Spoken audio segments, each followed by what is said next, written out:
So at the beginning, break the ice. Ivana with the roll, and Federica, who is also involved in the project EMA on emotional competencies and media and information literacy.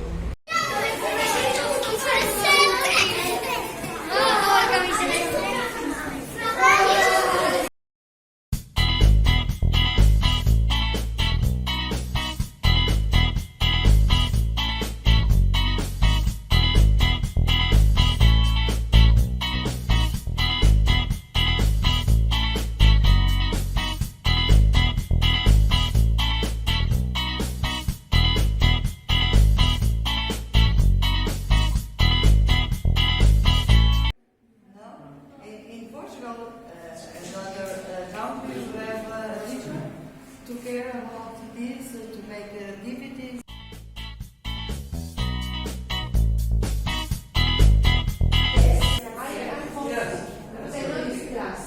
Often or sometimes, or so you read books? Yes. Yes, no, that's very good. So you do read. And What newspapers, type of books you like to read? Give me the examples. Reading. I don't know, maybe dystopic.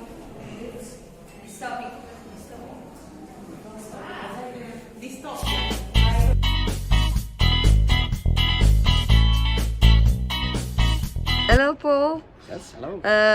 What do you say about reading later in Netherlands? What to say us?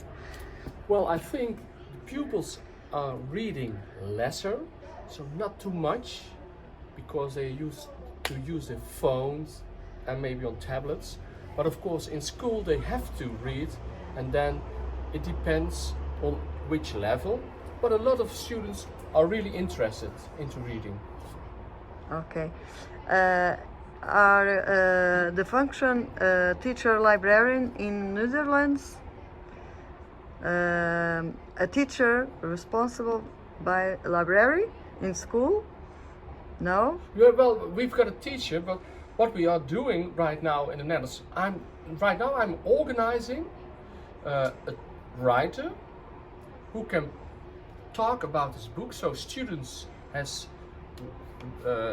they know his book, and after that the teacher of Dutch, who's teaching the Netherlands, is inviting a writer to talk about his books, and students can ask him.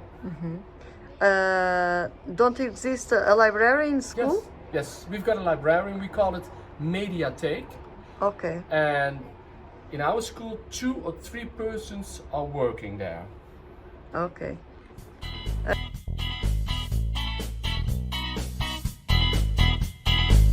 Hello, Puri, talk about us. How is the lecture in school in Spain?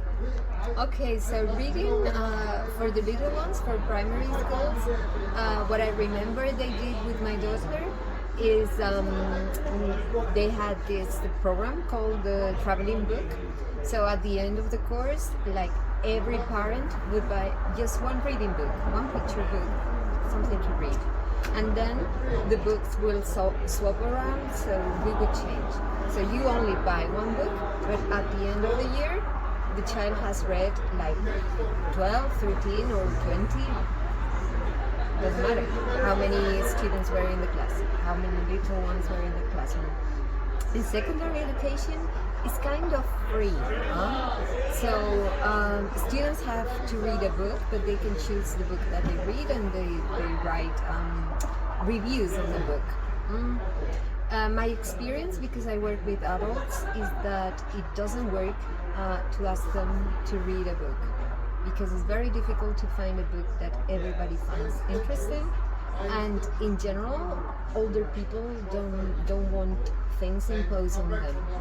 So again, they have to choose whatever they want to read, if they want to read. But what I find now is with the new technologies, the library is becoming obsolete, so we don't use the library as much, and especially with language learning, that books normally come with a CD or with an audio, and now with the changing technologies, like your laptops no longer have a CD reader.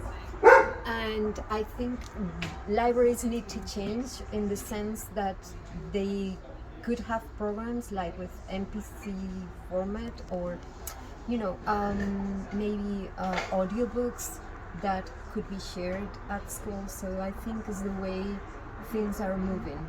But most people download illegally PDFs online, or they have these e-readers online.